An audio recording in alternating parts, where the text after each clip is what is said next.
Hello, everybody, and welcome to another episode of Let's Talk About. This is me, Amin. And this Alex. And in today's episode, we're going to talk about something explosive. We're going to cover... it's finally a topic about technology today. I know, you guys still enjoy us talking about COVID and COVID vaccination and everything that's happening with regards to COVID and the vaccination in Malaysia. We're still going to continue to do that.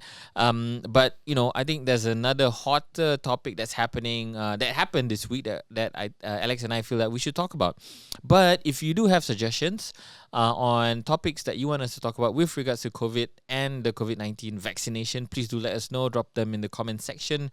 We'll try to make that happen. Today is Thursday, 17th of June, 2021. Something happened on Monday of this week, which is the 14th of June, and we reported the news on Wednesday. So one of the phones that was provided for free to some of the B40 students caught fire. It didn't explode, so I want to make it clear. It didn't explode. I know some news outlets are reporting that the phone exploded, but it didn't. I can verify that, and it's very rare for phones to explode in the way that you think explosions happen. That doesn't happen. So the question here is, so there's a number of things that we want to peel. Number one is the phone. Right. Apparently, these phones that are made by Yes, it's called the Yes Altitude 3. These phones were provided for free under this program, The Learn From Home program. the PDPR program, right? Under this program that's funded by the government. No, actually, there's two parts of it. There's Okay. actually one that's funded fully by Yes, by YTL Foundation. Uh-huh. And the other one is part of the subsidy program. That's Jaringan Prihatin program. Okay, so the phones were provided under this program to B40 students to assist them to facilitate online learning. So there was a number of issues. Number one, the specifications of the phone, they were terrible. So the one that made the headline was, the phone specification provided for these kids terrible. And one of the ministers, the Perak state government. the state government said that, we're giving them these basic phones because we don't want them to do other things. We don't want them to game on the phone. We just want them to study. The question is it enough for them to study? So that's one. Is the specification of the phones provided to these children enough for them to even do studying, right? So that's number one. Number two is this explosion, right? How this fire or this thing that happened to the phone? What exactly happened? And can phones actually catch fire? Or can batteries explode? And what can you do to prevent it from happening? Right? So now let's start from the beginning. Or where do you want to start from? Okay, so let's start with the fire. So it happened on Monday. So this 9-year-old kid, he was doing his online classes using this free phone. So as you mentioned, it's a phone provided by Yes for free. It's a Yes Altitude 3. Okay. So around 9:30, suddenly the phone caught fire, and the auntie saw it. So luckily the auntie was at home. So it was the auntie who shared this story on Facebook. So she shared it in a Facebook group showing the phone having like an expanded battery, and you can see some burn marks. So like you rightly point out, it didn't explode. So basically, it's like a burn out battery. I think a lot of people. Okay, so when this happens, the battery casing, right, usually will protect the chemicals within the battery from exposure to oxygen and stuff like that. When there is a puncture, what's going to happen is the chemicals. So in this case, the battery is a lithium-ion battery. There are chemicals in there that react violently and quickly with the oxygen in the air. When that happens, it will spark, like ignite instantaneously. And to people who are unaware or didn't expect that to happen, it does kind of like look like an explosion. Yeah, it's going to be scary. Yeah, it's scary as hell, right? Because you're looking at your phone or you're probably holding your phone, and it just bursts like that. There's a lot of smoke, and there might be some fire and a lot of heat. So it's huge. And then what happened? And then obviously she posted on Facebook. She complained that luckily I'm at home, or else it might burn down my whole house. Yep. And she asked Yes to be responsible for it. So this is actually her nephew. And after that, Yes actually issued a response saying that this is something that's very serious. Yep. They want to make sure that their products are safe and all that. So they shared that they've distributed 100,000 of these phones, and this is the first incident. And they were going to investigate this matter because this is a serious issue and they want to get to the bottom of it. And this phone actually is shared by YTL Communications, actually manufactured in partnership with China Mobile. So it's actually made in China. So it's like an OEM phone, like typical phone you get for free from telcos. And when they reach out to China Mobile, they said that they've manufactured, I think, like 4.8 million phones or 4.5 million phones that with the same battery, and they've no such issues whatsoever. But of course, they're going to investigate the issue. Okay, so what do you think about this? Is this an anomaly, or is this related to the phone being low spec? I mean, how much does this phone cost? Okay, first of all, what is this phone? What are the specs, and how much does it cost? Okay, so Yes has been bundling a lot of free phones on their network. So I think when they first launched LTE, free Yes branded phones. Yes, right? Yes branded phones. So it's not like operators like, you know, if you go to Maxis or Cellcom, you get free branded, not branded, you get free like Samsung phones. Yes, you get free yes. proper phones that from brands that develop their phones themselves. The difference is, yes, they bundle these plans, and to cut costs further, they develop their phones not themselves. They contract an OEM manufacturer. In this case, is China Mobile, to make phones for them, or to just use whatever phones that China Mobile have in stock and change the brand to Yes. So that saves costs a lot. It's like a home brand phone. Yeah. So I remember last time when they launched LTE, so they had the Yes Altitude, that's version 1. That one was a pretty basic 5-inch phone, but at least you get HD screen. And then there's a Altitude 2, and this one is the Altitude 3. So it's a Mark 3, version 3 of this is version 3, which should be better. It should be better, but it's not. It's not. I think the first Altitude, it was much better, I feel. Okay, so talk about the specs of this version 3 that's been distributed. So 100,000 has been distributed to students. B40 students. B40 students. The students who really need these devices, or students who are in family that cannot afford to buy 2 or 3 devices, right? Yeah, so since we want to talk about the campaign, so this campaign has started way before, way in the first phase of MCO. So they started this, I think, in March 2020. So before the government announced the Prihatin initiative and all that, so Yes was the first to introduce this kind of initiative. Okay. So initially they gave free SIM cards with free data. You just sign up. If let's say got, I think 2 or 3 kids, you can actually apply for multiple SIM cards with preloaded data. And then they take a step further by bundling free phones. Okay. So if you sign up, there's no contract, there's no upfront payment. You just sign up. If you're eligible, they give the phone with free SIM card to you. So in terms of specs, initially when they announced, they didn't mention what phones they're giving away. There's no mention whatsoever. But since we can confirm that it's using the Yes Altitude 3, the specs are as follows. It has a 5-inch, wait for it, 480p screen. And a 1.3 gigahertz MediaTek processor, 1 gig of RAM, 8 gigs of storage. 1 gig of RAM? Yes, 1 gig. And it runs on Android 10 Go edition. So I think the internal operating system, I think, is fine for basic phone. Okay. So 1 gig of RAM, and how much storage? 8 gigs. 8 gigs of storage. What can you install with 8 gigs? Imagine how many space is available when you pull out the phone, right? Yeah, I mean, you probably have less than 5 gigs available. Okay. And then the battery is 2000 milliamp hour. Oh my god. But it's removable. How many phones can remove your batteries? Replaceable. Not many lah. I mean, that's a sign of a cheap construction lah. Yeah. Okay. So these were distributed. For me, the phone specs, right? You want to give like a basic phone for basic communication wise, like just for making phone calls, sending messages, sending WhatsApp, and checking occasional Facebook. I think it's fine because Android Go, the operating system is lightweight. It's okay. Never mind. Okay, go ahead. I mean, for basic communication, I mean, you rather have this or like a Nokia feature phone with 4G. Yeah, okay. Yeah. I mean, it's a tough choice, but sure. Okay, I'll go with the one that runs Android and not a feature phone. Yeah. So, okay. so what I'm saying is for basic needs, I think it serves its purpose. But to use it for online learning, well, that's a whole different ballgame. Yeah, okay. So let's go into online learning, right? So for online learning, I think we had a discussion. What kind of applications you need to run online learning? The bare minimum is, okay, you need WhatsApp because you need to chat with your teachers and stuff like that. You need it to be able to run YouTube. You need it to be able to run some Google applications like Google Docs, Google whatever, PowerPoint. I don't know what Google PowerPoint is called. Forgot. Okay. And things, Google Excel. It's called Sheets. That's all I remember. Yeah. So you need those things. And I think maybe you need to be able to run Teams. But I think the bare minimum for government schools is to run on Google. So you need to run those things, and you need extra storage to store those files because you need to take a picture to show your teacher, hey teacher, I've done this and I've done that. So yeah, those are the bare minimum in terms of applications you require. Yeah. And installing those stuff already will probably take up all the storage space in this 8 gig thing.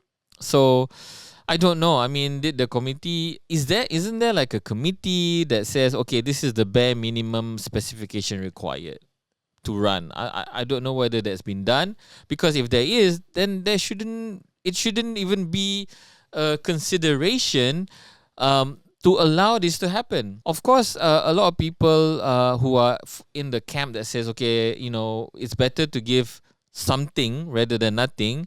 In fact, one of the minister of Perak, is it the Menteri Besar? Yep.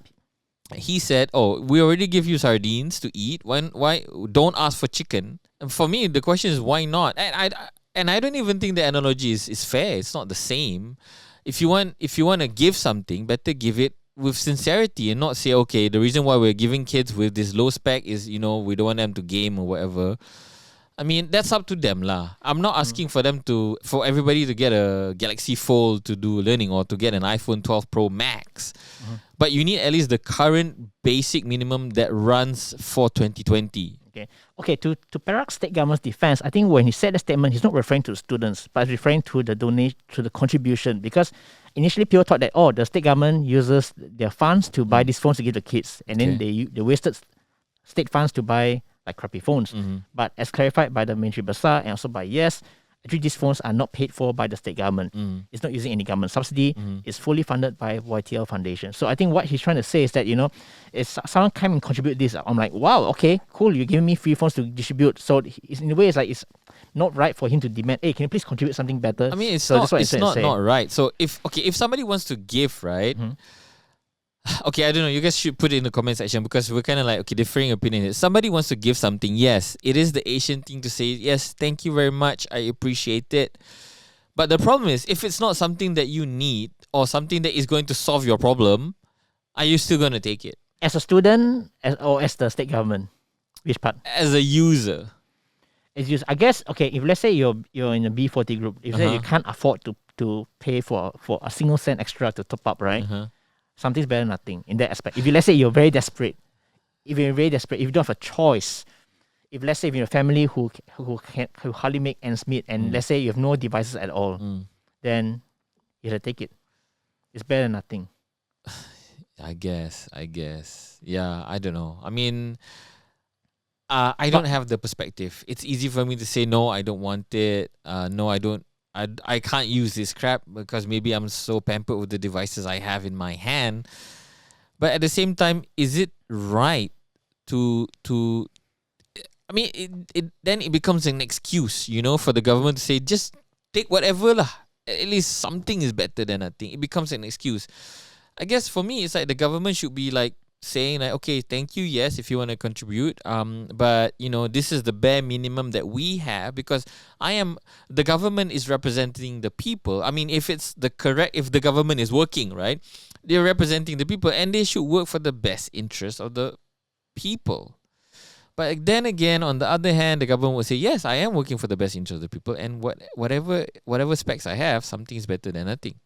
Yeah, correct. And also going back to the online learning, right, I think because for this situation is a bit complicated, because there are a few parts of this free phone program. Yep. So for this Perak state government, it's actually directly from Yes. So it's not using government funds. So they're working directly with YTL Foundation. Yeah. Only in Perak. Only in Perak. Okay. So which means that if let's say these kids, right, if they get this phone and if they want to get another phone, they still can get a phone under the Jaringan Prihatin program because it's separated. And Yes has confirmed that this contribution has no connection to the Jaringan Prihatin program. So they can get it with Yes, or they can get it with other telcos. Yes. But that also means they have to top up, right? Yeah. So it's like, here's the complicated thing. So last time we mentioned about the people who are really desperate, who really can't afford to pay anything. Because, okay, kudos to government for introducing the Jaringan Prihatin program. But to get that subsidy, right, it's not like I can get the money, 300 bucks, and I go out to Lazada, Shopee, buy a phone. Nope. You need to get through a telco. And to get it from telco, most of them, they will tie you to a contract. Even if there's no contract, they at least there's upfront fee, maybe like 100 ringgit or so. So some families might not be able to fork out that 100 ringgit. So there's a lot of out of pocket yes, expense. But then again, it's fair because you can't just give me a phone and not have a plan, true. right? Yeah. But the thing is, I mean, if it was me, I would prefer to see an easier way to do so. Maybe like for example, if let's say you're going to allocate 300 ringgit for people to buy a phone, give them better options. Give them an option to buy a phone for 300 ringgit without being tied to a contract. At least give that flexibility. But then that is not imposed, right? Okay, so the government can put that requirement to the telcos. So it's not imposed on the telcos anyway. So it's not imposed on the users. Some telcos require you to have a contract. Some telcos don't require you to have a contract. But it's not clear. And there is kind of like that 300, you take it, yes, but it's actually not your money. It's actually our money that we use and we give it to you, and we kind of give it to you, and the value of the 300 is not the actual value, it's the perceived value, because some phones don't cost $300 to the telcos. And also, if you're going to tie to contract, definitely you're going to you have some subsidy benefits out of it, right? Yeah. So okay, let's come back to this topic. We started with like whether I mean, yes, it's going to investigate. What is your opinion on this? Is this something that, because the phone is terrible? And you said that this phone was already distributed since last year, March 2020? Yep, since last year. And there was no issues. Nobody said anything. Yep. Only now, over a year later, it became an issue because, number one, not because of the phone catching fire, but because of the specifications of the phone. And it's because I think a journalist asked the question to the MB, and I think MB, politicians being politicians, they say the darnest things, and his response was the most terrible thing that he said. He could respond it in a better way, more tactful way. Yeah, and to say that we're providing low spec because we don't want the kids to game. You're with just those words, right? You're already telling children have nothing better to do than just game. You already assume that, and you assume that they don't want to learn. I mean, how much faith you have in your kids, in the people that you are supposed to take care of. Okay, the correction over there about the reason why the point about we're giving you low spec phones because you want you to game. Yep. It's not by the MB. It's actually by the chairman of the Education, Higher Learning, Human Resource Committee of Perak. Okay. Ahmad Saidi Muhammad Daud. I guess it's like off the cuff and pure. Ask, hey, why are you giving a crappy phone? Oh, we don't have a game. I think he didn't talk about it. He just made that up. He just made it up. He didn't expect that question. It's like, why are you giving all these low spec phones? We don't want them to game. If you want to give kids the opportunity, right, give them the best tools. Give them the right tools, whether they can do the job or not, right? Yeah. So whether they game or not, that's their opportunity lost. That's on them. Yeah. Let them be responsible with the devices, right? You can use it for good or use it for bad. It's up to you. The thing is, the government wants you to study at home when during this pandemic. Yeah. So coming back to this, I don't think this catching fire issue is an issue. And rightly so. Already 100,000 phones been distributed. Only one caught fire. You can be the skeptic and say, only one that's been reported. Well, I mean, we scour the news every single day and we look at all these things that happen. As far as we know, only one has happened. And I think Yes has responded very amicably on this and saying that, we're going to investigate. We've also checked with the manufacturer of the phone, and they've distributed millions, and only one happened. So I would think that this is an anomaly. Does this speak volumes in terms of the quality of the phone? Well, obviously when something is manufactured to a price, there are things that will be sacrificed. There are things that will be, what's the word I'm looking for? Cost cutting. Not cost cutting. There's a compromise. Yep. There are things that are going to be compromised. I think quality and specification is one of them. This phone is built for a price. It's less than 200 ringgit. You can get it. And to be honest, I wouldn't even recommend anybody to get a 200 ringgit smartphone. Not even this Yes phone. Even if it's for free, I wouldn't take it. So there are some issues, but I think the basic safety requirements are there. a lot of these phones, a lot of not a lot, if not virtually all modern phones right now have a safety circuit built into the phone itself, built into the battery, and also built into the charger. I'm not sure whether this is a defect or whether this is a quality problem, but 1 in 100,000 is nothing to be concerned about. It's not like something we've seen like the Galaxy Note 7 when there's multiple cases, then it's clear that there's something's wrong. Okay, so with regards to that's a good point. And then probably you guys are going to ask me, so I mean, what is the difference between, so the Galaxy Note 7, a lot of explosion, Fire. a lot of fire, sorry, not explosion, yes. So what is the difference between this one? It's the same thing, right? The difference is the problem with the Note 7 was that it was a design flaw. So the phone had an inherent, not the phone, the battery had an inherent design problem that caused the fire, and this inherent design problem bypassed all the safety mechanisms. So whether it has a built-in safety circuit or not, that's irrespective, because the design flaw itself created the fire.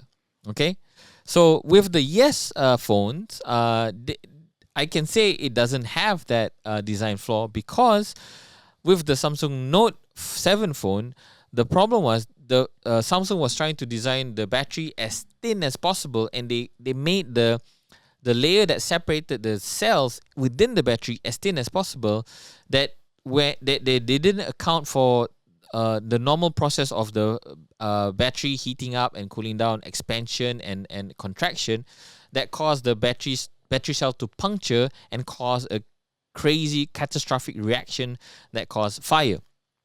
With the battery, I really don't think that they had the R&D to say, okay, let's make it thinner, let's make it as thin as possible, let's put in as much battery capacity as possible in a thin frame. No, that wasn't the brief. The brief for this phone is put in a battery, the cheapest battery you can find that can run the phone for 3-4 hours. And I think thin is not a design requirement. Yeah. So it's a completely different problem here.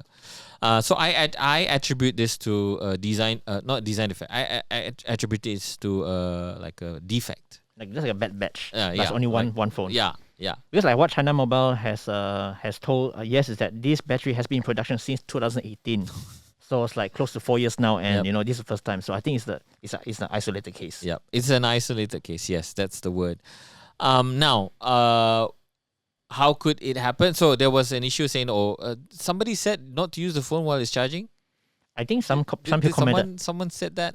Yeah, someone said that, but I think it's. I think there was a reaction to this. Okay. Then we're gonna go into the not last. So this is second last. So the last phase is we're gonna talk about what good phones you can get that's good for PDPR. Right? What is the cheapest phone you can get for online learning at home? Okay. So what can you do? No, what was the question again? What did I wanted to ask? Can you charge while? Yeah, can you charge? Okay, is it safe to charge while you're using the phone? Yep. So, I think it's fine, because I think the phones are designed for you to charge while you use at the same time. Of course, it gets hotter, but I would guess for me, by design, it's not dangerous to do so, because you are allowed to do that. Yep. If not, they won't let you do it in the first place. Yes. So yes, you're right. So if it's dangerous to charge your phone while you use it, it will tell you. There will be a notification. You're using your phone while your phone is charging. Please do not do that. It might be dangerous and it might kill you. Blah blah blah blah blah. They will put all the disclaimers to protect themselves from being sued or lock up the phone while still charging. Yes. So it's safe, like I said. All phones, whether it's produced in 2018 all the way to now 2021, the original adapter, the original cable, and the phone itself and the battery will have safety mechanisms built in place to ensure there is no overcharging. Yes, does overcharging cause an a fire? It does, because again, the chemical reaction, it will heat up and it will break the separator between the battery cells. And when that happens, the chemicals will come together and react violently and cause a instant fire that's super hot. That's going to happen with all these lithium polymer batteries that are powering the devices today. But Manufacturers know that. Manufacturers know that, hey, there are people out there who are just terrible at taking care of all these things, and they have built in the safety mechanisms in place. And if you look at the number of phones that are available in the market or people are using, there are billions of phones in the world. And you see reports about fire every now and then in the news. So I think, it's safe. They've been designed safe.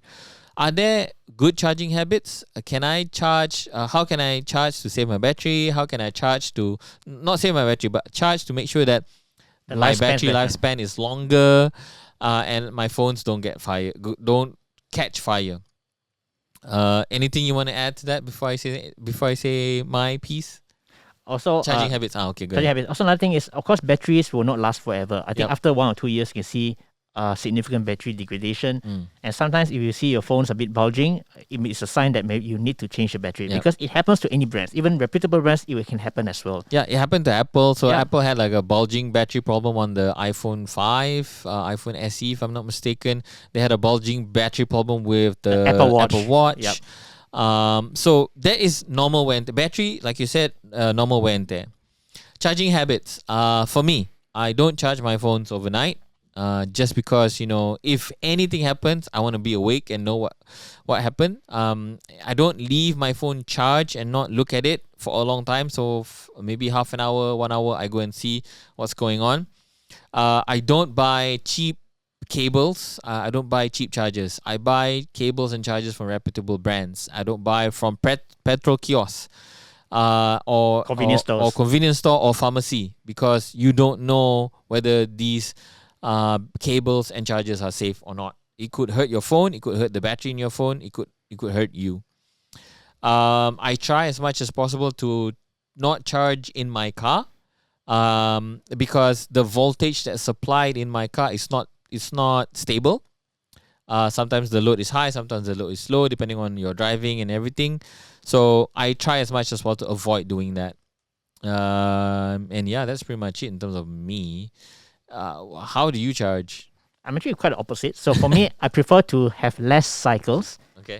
Normally I leave my phone charged overnight, and because the reason I do that is because most modern phones right now, they have like smart charging technologies. Like for example, on iPhone, and I think Samsung, and also Samsung, not too sure, but Asus and other Samsung brands does have it. also have it, right? Yep. So what it does is that it knows your pattern. Yep. So it starts charging to like a certain percentage, like 80%, and you stop charging 80%. And just right before you wake up, you complete the balance of the charging process. So that actually reduces the stress on the battery. Yep. So these new technologies, I think it makes it safe for us to just leave it overnight.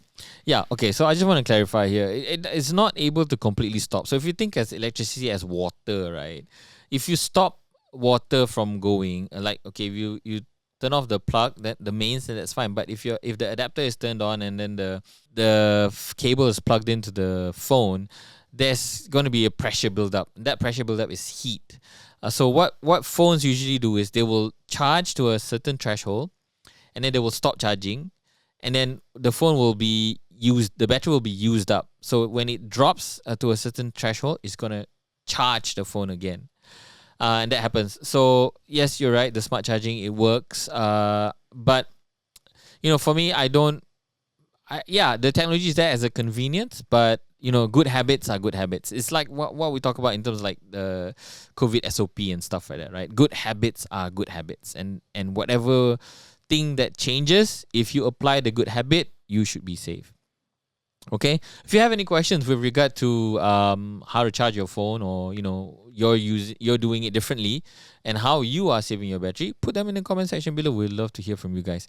Okay, now we're at the last section of today's topic, phones. Right? For what is the best phone I can get for the least amount of money for online learning? Okay, I think let's talk about what you should be looking for in the first place for a phone. So I think if you're going to do a lot of video conferencing, you probably need a phone with a large display. Battery, yes, and a large display. So at least a 6.5 inch screen with at least HD plus, but I would recommend go to Full HD as much as possible. Okay. And the battery, try to get something bigger because you don't want to be charging all the time. Yep. So I recommend get something with like 5,000 milliamp battery or 6,000 if you can. Okay. And in terms of RAM and storage, minimum 3 gigs of RAM. If you can, go for 4. 6. I think the default is 6. For less than $500, you can get 6 gigs RAM, man. Okay. Yeah. Okay. You didn't say the price, ma. Let's say for the cheapest phone. You said cheapest phone, right? Cheapest No, price. because you said okay. What should you look for? Okay. Yeah. Okay. 3 gigs Minimum. minimum. Yes. 16 gigs. Storage. Yeah. No, get out of here, man. 32. 32 gigs. Okay. But can you get 32 for less than 500? Yeah, you can. Okay. You can get Okay. 64 gig as well. Okay. Yeah, Okay. so At this- least 32. Yeah, at least 32. Mhm. And if you want more, I can plug in a micro SD card. Okay. But 32 gigs will be more than enough. And a headphone jack. Headphone jack, I think is standard. I think all the basic phones has headphone jack these days. Okay. Yeah. So one of the top option I will recommend is the Poco M3. So Poco M3, it gets a 6.5-inch display, Nice. full HD. Yay. Yay. And it has 4 gigs of RAM and 64 gigs of storage. Wow. Yeah, so pretty It generous. runs on what? What processor is that? It's running on Snapdragon 662. So it's like a Not bad. low budget mid range. So it's pretty good. Okay. Pretty decent. A 600 series is not bad. Yeah, it's not bad, not bad. It's better than 400 series. And you get a huge 6,000 milliamp hour battery. Nice. Yeah, and of course there are quite a number of cameras behind. There's a 48 megapixel main camera and 2 megapixel cameras for macro and depth effects. Does it use USB-C charging? Yes, it uses USB-C charging and it supports 18-watt fast charging. If I'm not mistaken. Nice. So because you need USB-C for the most part Yep. and fast charging to charge that 6,000 milliamp hour battery. Correct. So that is what, less than 500? So when it launched, it was like $599, but now you can get it, I think, less than $500. And during the sales, I think the last sale was on a 4/4 sale. You can get it as low as $399. So anything below 500 around there. So that is your Top recommendation lah. Yeah, at the best value for money. I mean, there are other alternatives as well, like For the Samsung. less than 500. Less than 500. Okay. So there's like the Samsung Galaxy A02. Nah. It's 379 ringgit right now Okay. on Lazada. Retails for 399. It's a but MediaTek, right? It's a MediaTek, Okay. but you still get a decent 6.5-inch HD plus display. You get a 5,000 milliamp hour battery. Okay. You get 3 gigs of RAM and 32 gigs of storage. The Realme is better. That's Poco. Poco is better. Yes, correct. Yeah. Realme also has a similar phone. There's a Realme 9T, Mm. very similar to the Poco M3. Uh-huh. And I think it's cost about 599 as well. Pretty close. So, I guess the question is, would you recommend getting a phone that is less than 500 ringgit for anything? We can't recommend because you know why? Number one, the reason why we pay for we pay a bit more. So let's say at less than 1,000 ringgit, maybe 800 ringgit. The Poco Poco F X3 X3 Pro, yeah. Pro. I think that's probably one of the best phones For less than 1,000. for less than 1,000 ringgit. It's 899. Yeah, or you can get the Redmi Note 10 series. Pretty good as well. Which is about like less than 800. Less than 1,000. Okay. Yep. So the reason why we recommend these phones and not anything less than 500 is because number one, software support.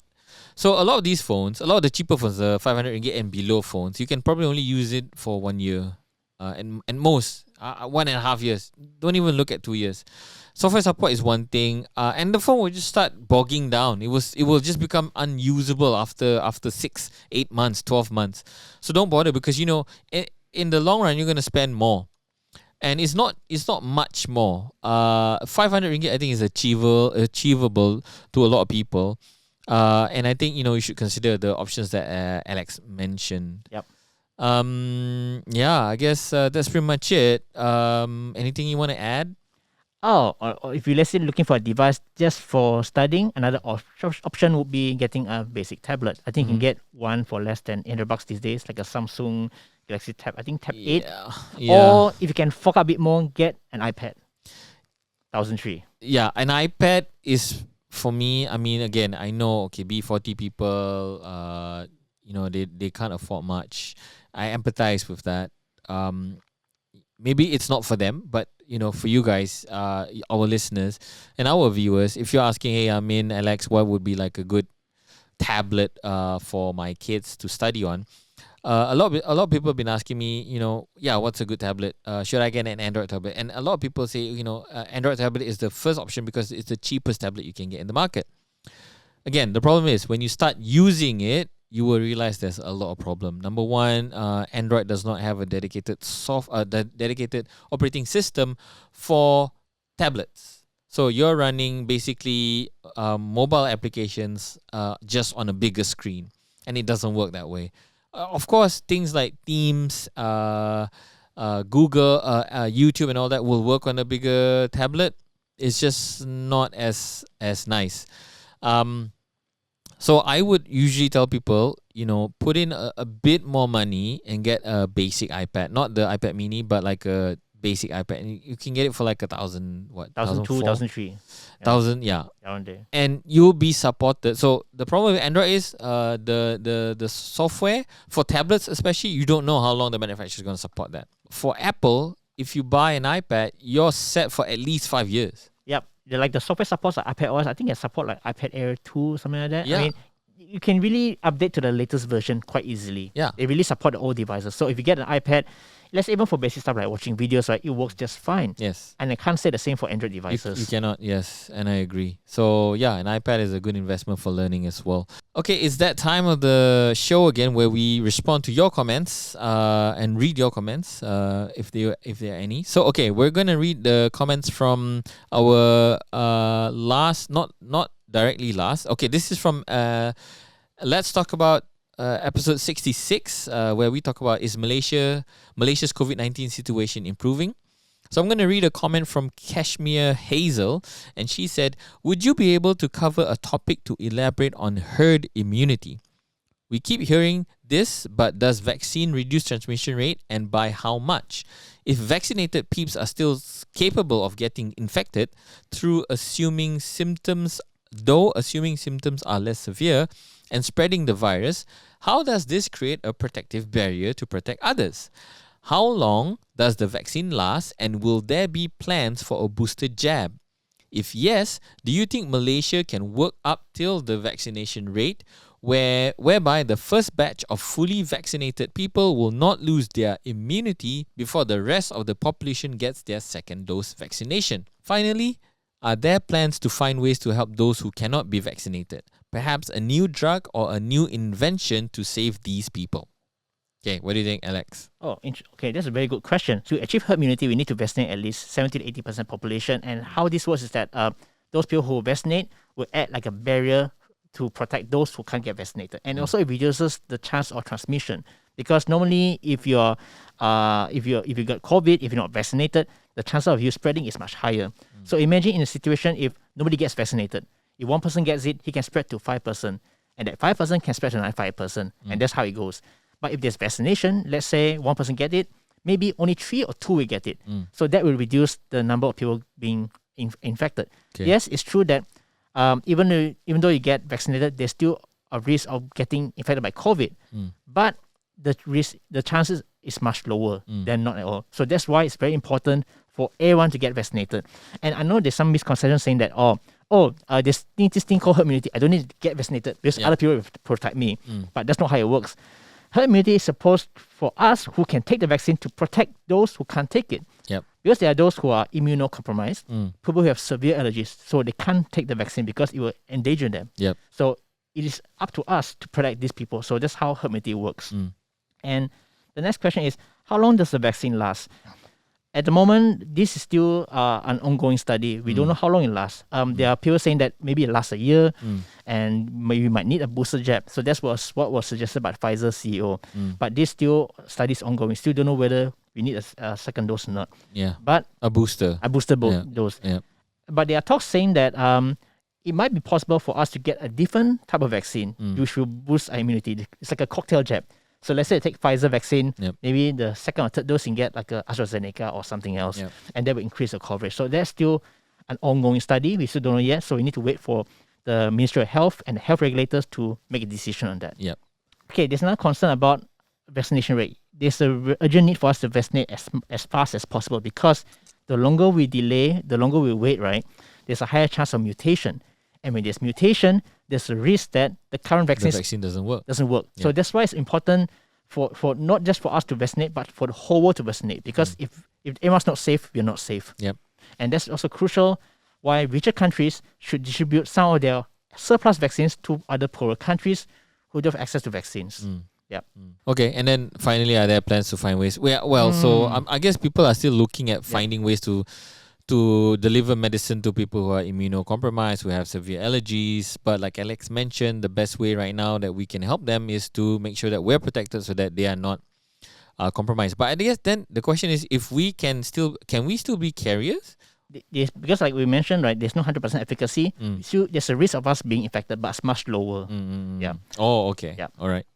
Okay. The next comment is from Clive Ngu, and he says he picked a quote from that show, and the quote says, "We can do the whole election if we can do we can do the whole election in one day. Why we can't do the same for vaccination?" And he says, "Good point there. I think the COVID-19 talk / content is good, and I don't mind it. I actually start following Soy Chinchao after I come across the earlier COVID-19 videos. It's like the only local one-stop news discussion for COVID-19 and vaccination for someone who rarely watch news on TV like me." So thank you very much, Clive, for that comment. You really drive us. And we're going to continue to provide as much information as we can with regards to COVID-19. Any questions, comments, suggestions, we really appreciate it. Okay, the last one is from Afifah Abdul Harim. And she says, "I agree that everyone is getting tired of the COVID situation. I've gotten to a point where I feel numb myself. I understand if you guys want to cover other topics, but I really appreciate the roundup of COVID news that you guys do, because personally I feel it is very hard to sift through available news and ascertain which is credible and which is not. Please continue to cover them. Listening to your podcast has honestly helped me stay informed so well. Thanks so much. P.S. She says, "I also like your delivery. Facts-driven, calmly delivered, and no abusive language." Afifa, thank you very much for that comment. Again, that is driving us. That is the booster for us to do more of these really informative shows. It's just, I think we don't have, it's not to say we don't have ideas, but we're trying to figure out, okay, what would be something that people want to know? So the more you tell us what you want to know, the more better we are at, like, okay, creating these shows, because we're probably most of the time guessing what people want to know, and sometimes it works, sometimes it doesn't.